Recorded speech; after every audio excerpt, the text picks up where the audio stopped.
so excited about our next presenters. Joining us on stage is Lorraine Martinelli, the airport manager of Madras Airport. A pilot for over 20 years, Lorraine has flown in and out of Madras since moving here 10 years ago. She chairs the local chapter of the 99s and has helped run the air show at the Cascades. Now she's leading the airport full-time, focused on safety, community access, and future growth. Whether clearing snow for emergency landings or planning airport day to welcome families, Lorraine's passion for aviation and Madras is taking flight. Welcome, Lorraine.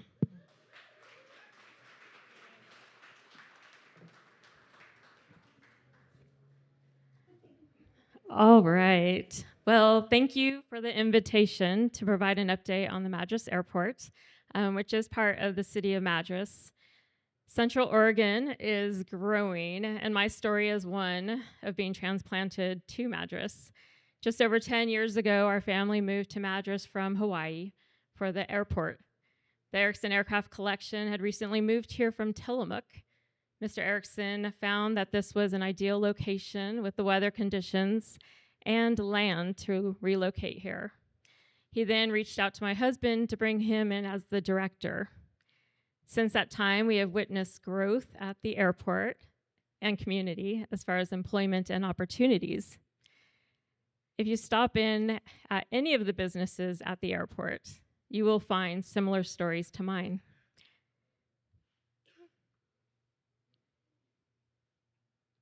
Oh, and that last sign had, there's more to Madras, and that's the city administrator's tagline, and it's true.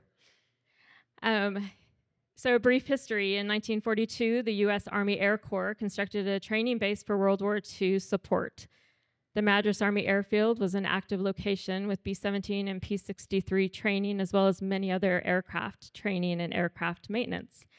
So it was buzzing during that time. The airfield still has buildings from this era, and most prominently, we have two large B-17 hangars in use, with one being on the Federal Register of Historic Places that the city maintains.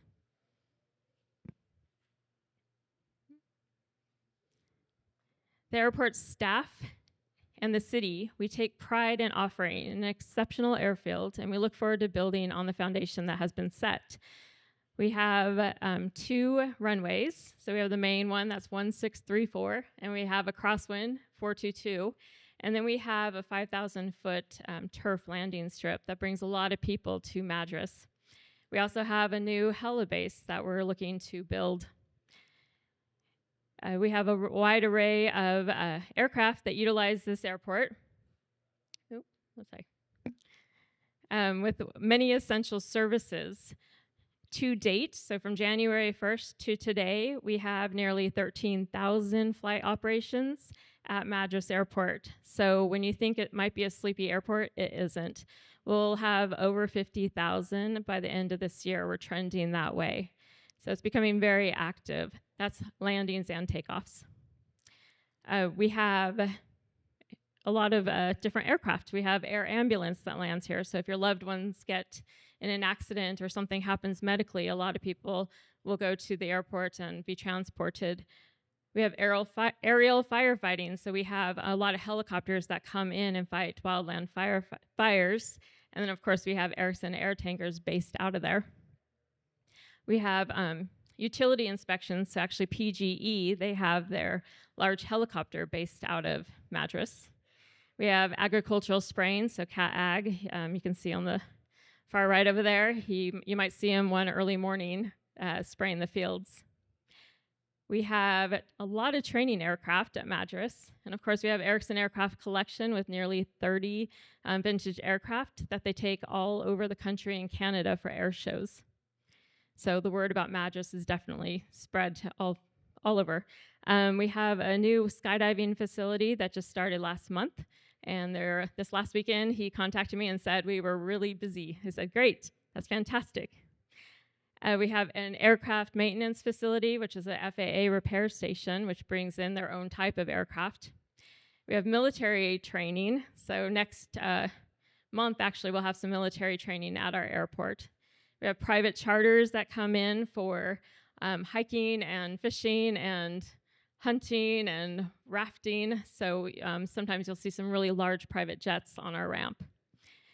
And in August, of course, we have the annual air show, the Cascades, that draws thousands and thousands of spectators to see display aircraft. This year, we'll be celebrating the 25th anniversary, and it's going to be a very large air show, so I hope all of you can attend.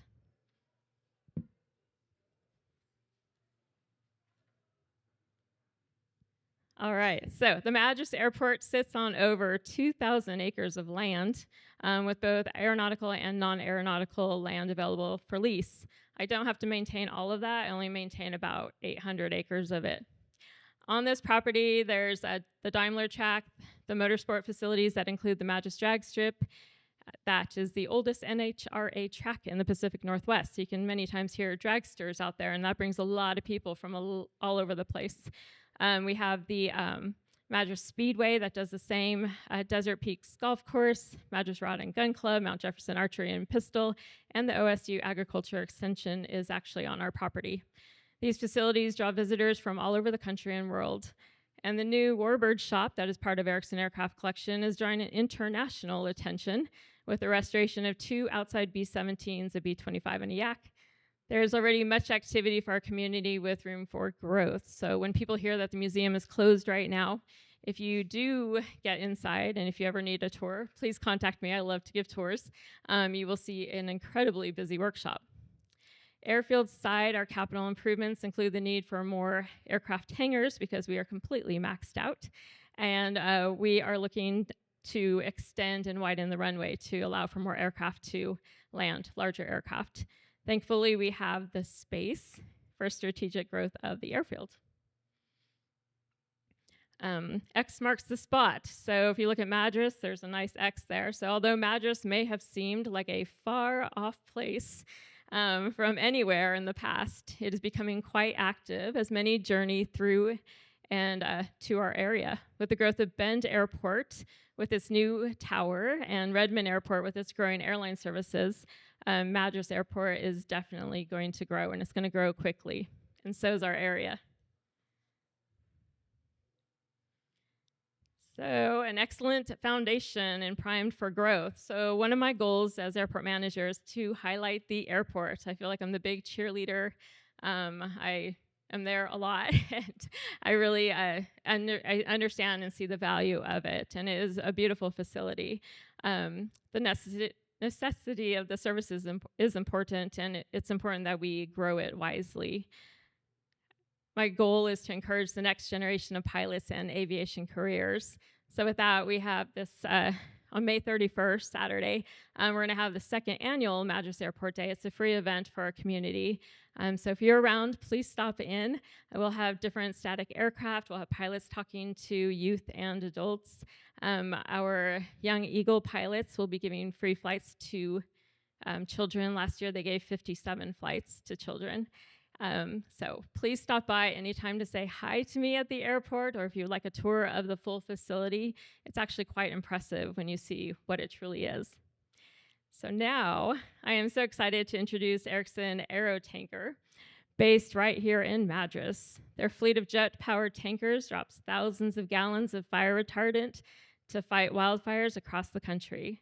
With new planes and a bigger base on the way, they're growing fast. Join me in welcoming Drew Morgan, a 24-year Air Force veteran who joined Erickson in 2022. He's a certified mechanic, licensed pilot, and now leads as the Madras Repair Station Manager. Thanks, Lorraine. Appreciate it.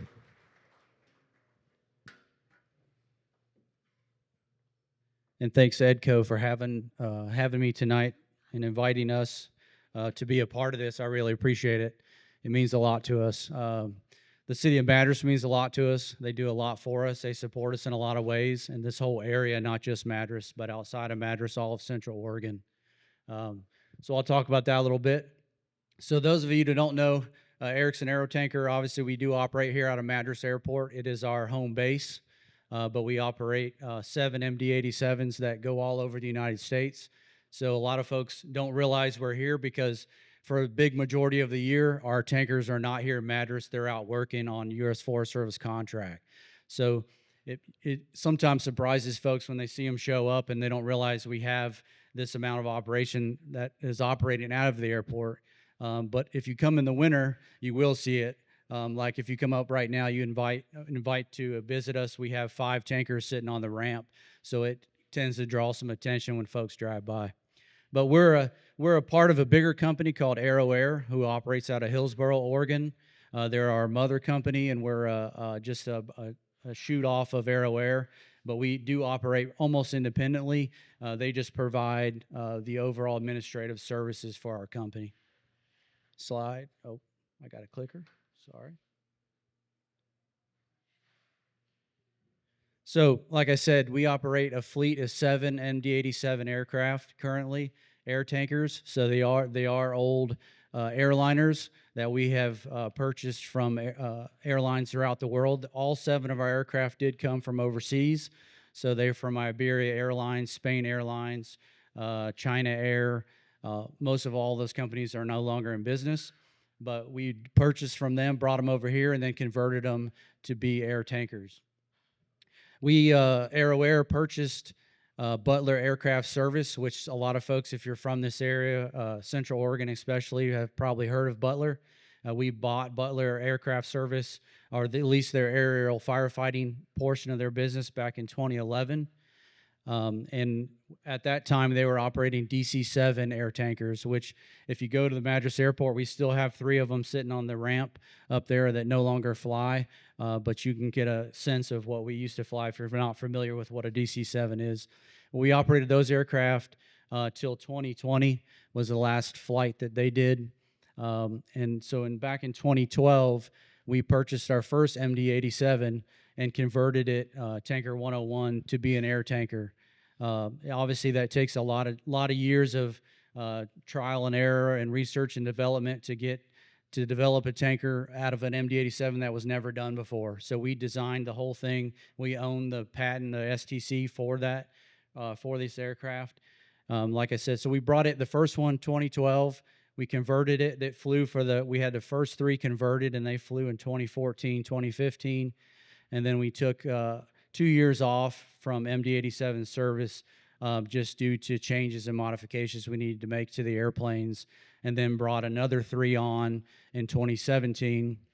And then we brought our 7th and final one on in 2023. So that gives you kind of overview of what our fleet looks like and kind of how we operate. We have operated in the past in Australia. We've gone to Australia with 1 airplane. We've taken 2 down to Chile and done, which is in the United States, is opposite of the United States wildfire season. So that's why we've done that in the past. This past year, we did not do that for the first time after doing that for 5 years in a row, just due to the U.S. Forest Service wildfire season getting so severe that we were needed more in the United States. And this year was the first year for our company that we operated 12 months continuously in the United States. And unfortunately, that's just due to the bad wildfires. So we support what we do. We're obviously a private company, and we operate on U.S. Forest Service contracts. So we contract with the U.S. Forest Service, as well as we've done state of Oregon contracts in the past. Unfortunately, that ceased last year due to budget cuts in the state of Oregon in their emergency funding, so they weren't able to pay for a tanker. We're the only Oregon-based tanker company, so we were very lucky to get that contract for 5 years straight, and we're very sad when that budget got cut and we weren't able to keep a tanker here in the state operating for the whole fire seasons, because that's really what that results in. We also operate and do CAL FIRE. If anybody are familiar with California, CAL FIRE operation, we do CAL FIRE support as well. So we do CAL FIRE contracts, which obviously the aircraft goes down and then operates in the state of California for the entire season. We're currently employ 27 individuals here in Madras. 24 of those are crew chiefs, our airframe and power plant licensed crew chiefs who go out on with the aircraft on contract. We have two that go out with each airplane, and they basically stay out for the entire fire season on a 3 on, 1 off schedule. So we have 24 crew chiefs. We have 3 support personnel that basically work here in Madras year-round, even when the airplanes are out working. They stay here working at the hangar, supporting the guys that are out on the road.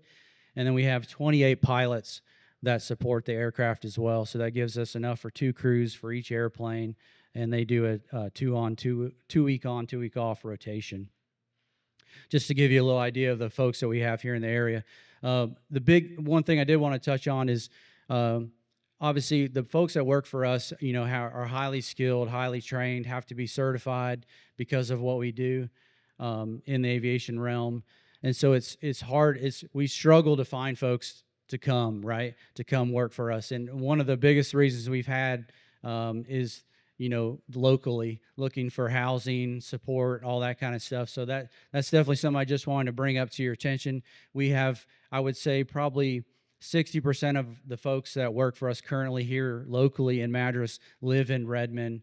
We have a handful that do live in Madras, but we're kind of spread out: Madras, Redmond, Prineville, Culver, this whole area. So just wanted to bring that to your attention as well. Just wanted to give you a quick shot. So this is the STC that we own for the airplane, of how our tank system is designed and installed in the airplane. So that basically big tank system is now where used to be the passenger cargo area. Our passenger compartment of the airplane is now this giant tank system that takes up about half of what used to be the passenger cargo area. And I just threw in some pictures for you so you kind of get an idea of what our aircraft look like. This is one from this past year down in spring training. We do spring training every February down in Lancaster, California. Lower tank system, so it just gives you, I know a lot of this stuff's probably hard to see, but it just kind of gives you an idea of the structure that we add to the airplane and how much we physically change the airplane from what it used to be to what it is now and how it operates for us. So this is I wanted to throw a few of these pictures in there because I'm sure everybody was well aware of the Palisades fire. So that's one of the big things that kept us in the United States this year, and we didn't go and do any international operation. We were kind of in the process of coming off U.S. wildfire season as that kind of struck off. We only actually had 1 airplane still on contract when those fires took off, and so unfortunately, just due to the nature and the time of year, and that was true for all of our competitors as well, there were only a total of 4 tankers still working in the United States when that fire started. And so a massive call went out to all the tanker operations and said, the Forest Service said, is there any way you can give us a plane back? And, so we scrambled. We sent 2 more down, and they asked for I think they originally asked for 20 tankers, and as a tanker association, we ended up giving them 15, which for us to go from winter maintenance to sending them back out takes a lot of work, and our folks, a lot of hard work and a lot of long hours to get. But it's a passion that we all have, and we do this for a reason because we like to support the local communities. Just a last shot of the lower tank system. So this was real close. This was the big fire that happened right off of 97 just outside of Bend last year, which I can tell you touches close for me because I live in Bend, and this was literally down the street from my house. They were dropping on that fire, so that's a little too close to home for me, but great shot nonetheless. And so one of the major changes we made, I talked first about we took 2 years off in our design and development. So that 2 years resulted in this tank pod system that hangs off the belly of our airplane. So if you've seen our airplanes flying around, you see this giant pod hanging off the belly of the airplane. And that's what directs the fire retardant out of the airplane and away from the airplane, and helps us, for one, keeps it off the airplane, and also gives us a better drop and a better effectiveness on the ground for the ground crews. And so we partnered with Erickson Air Crane, who our owner, Jack Erickson, he did originally own Erickson Air Crane. That's why if you've seen those helicopters around, they have the same paint job as our tankers. but he sold that company about 12 years ago. But we partnered with Erickson Aircrane, and this is actually the tank that they use on the helicopter. That's their tank, and we converted that to our pod system, which we now own the rights to that because we made so many modifications.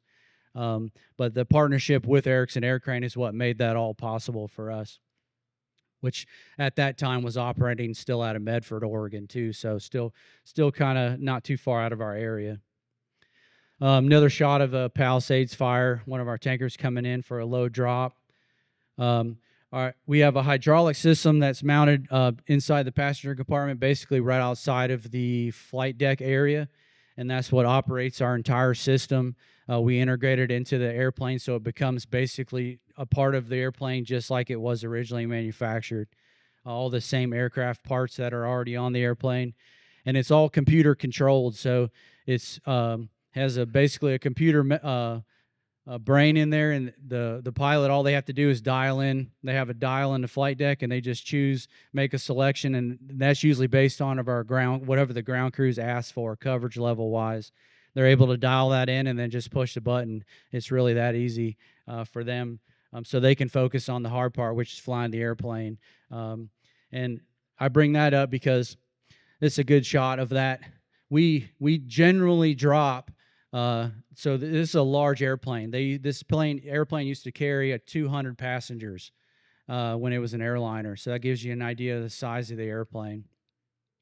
But we operate this airplane at 170 knots, which is about 185 miles an hour at 150 feet off the treetops. So that's when we generally drop at 150 feet over whatever elevation we're at, whether it's trees, grass, land. So that gives you an idea of, that's why we want to make it as easy as possible for them to get the retardant out of the airplane, because they need to focus on flying the airplane and flying it safely. There are some unique things about our airplane that make that possible and make it safe. And that's what some of the things we're extremely proud of. One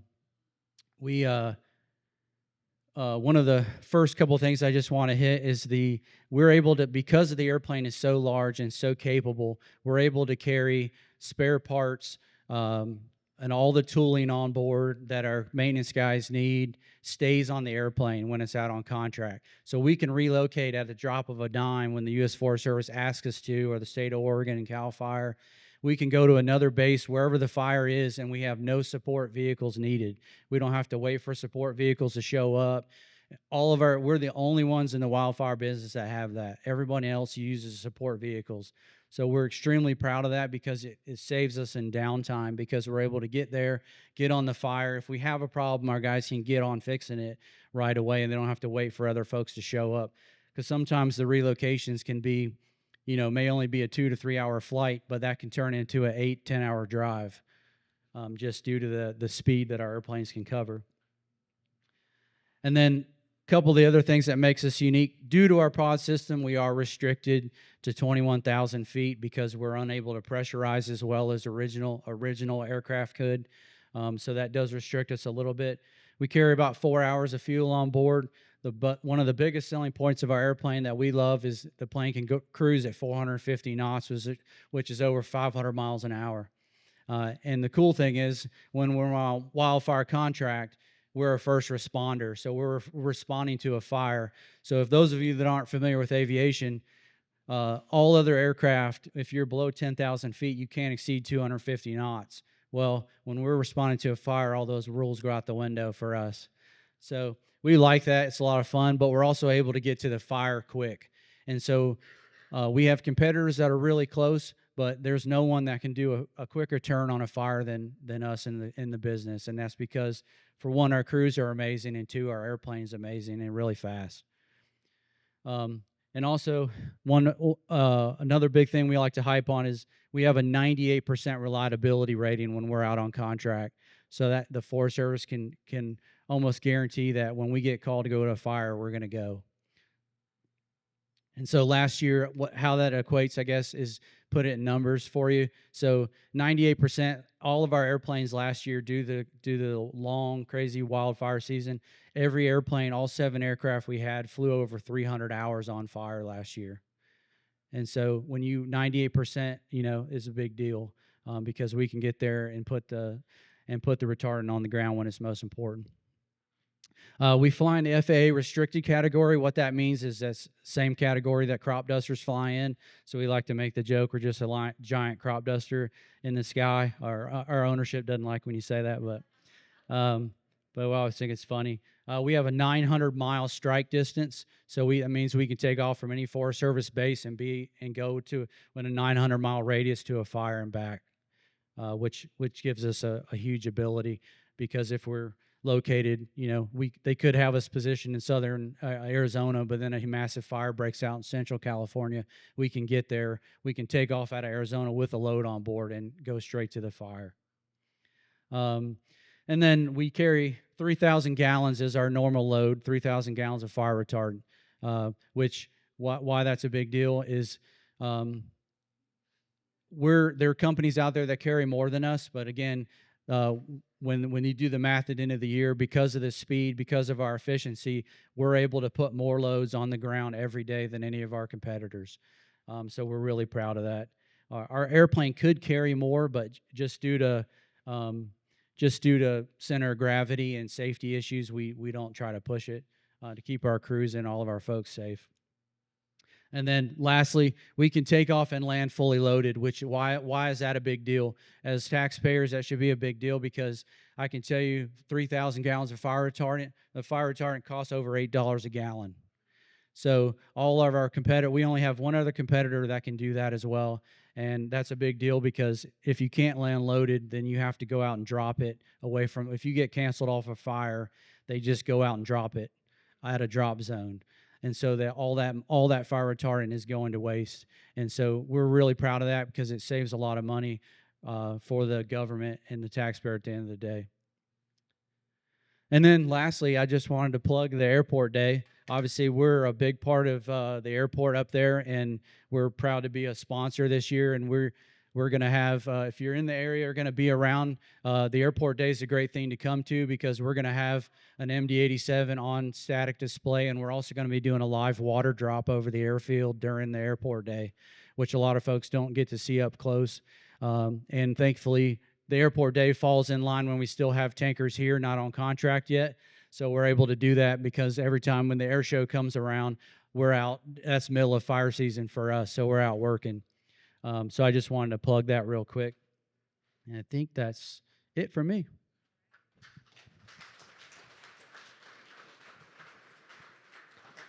Well, this was incredible. You said at one of the points in your talk, like, if you're familiar with aviation, I was like, we're not.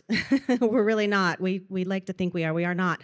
There's the level of intensity of this work is like something most of us really cannot comprehend. And you're just up here cool as a cucumber, like rattling off the facts. But I want to know, how do you and your crew mitigate the stress of managing this work? So I'd say probably the best way to mitigate that is we're a family. We pride ourselves. We've grown a lot. We're much bigger than even when I came to the company 3 years ago. I mean, we've doubled the amount of mechanics we have since I started. We have 10 more pilots than we had back then. So, for us, that's quite a bit of growth, and we added another airplane. And so we pride ourselves on that small mom and pop kind of environment and family, and that's how we take care of each other. We care about each other. We hang out together on and off duty. We go to dinner. We spend time together. We check on each other. Hey, are you doing okay? Obviously, what we do is extremely dangerous, and so, and if you don't know each other, then you can't. When you get up in the morning, you go, man, something's off. We ask each other, and we go, hey, what's going on? Right? And if one of the crew members is not feeling well, then we say, hey, we have to be out of service today. Yeah, I can imagine that's like just so critical. So I appreciate that. Questions for Drew from the crowd? Yes, right here, Emma.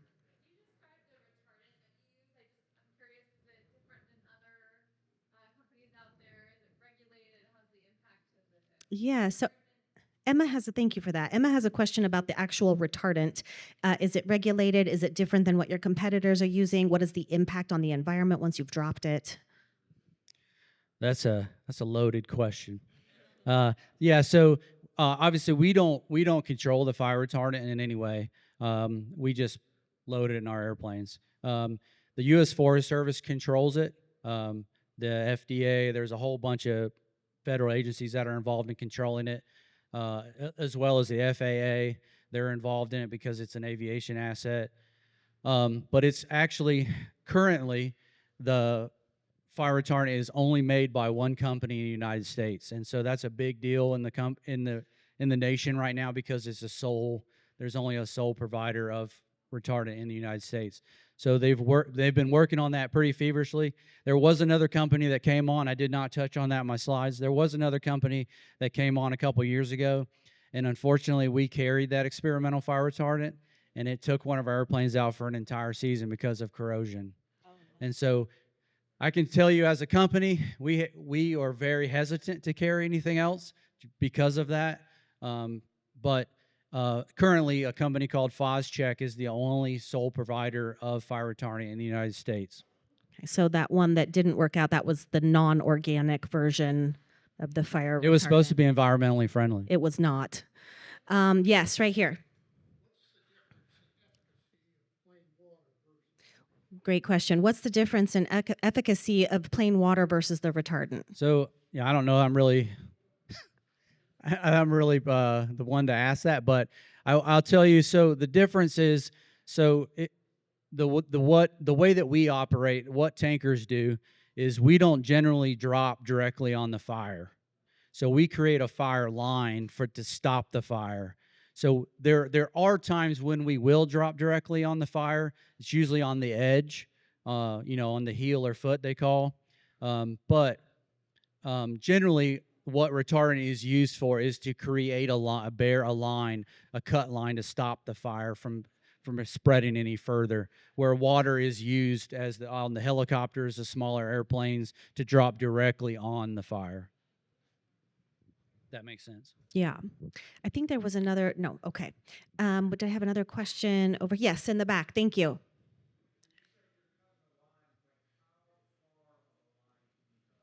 Yeah. Okay. So when you're cutting a line, how long of a line can you cut in one drop? Yeah, so that depends too, because of the way our system is set up and where we can adjust the drop level. So that obviously, like I said, I think I mentioned before, the ground folks, the wildland firefighters on the ground make those calls generally, and whatever they want, that's what we give them. So but for instance, in heavy timber, like in the Northwest, we generally do what's called a heavy level 6 or coverage level 8 drop, which is all of our retardant basically as fast as we can drop it. And so if we're doing a coverage level 6, 8, which is a heavy drop in heavy timber, generally that'll span out a full load of 3,000 gallons. Well, we can stretch that out over about a mile and a half. If we do a lighter, like a grass fire, lowland fire, we'll generally dial the coverage level down quite a bit because we can put it directly on the ground better. And we can stretch that up to about 3 miles.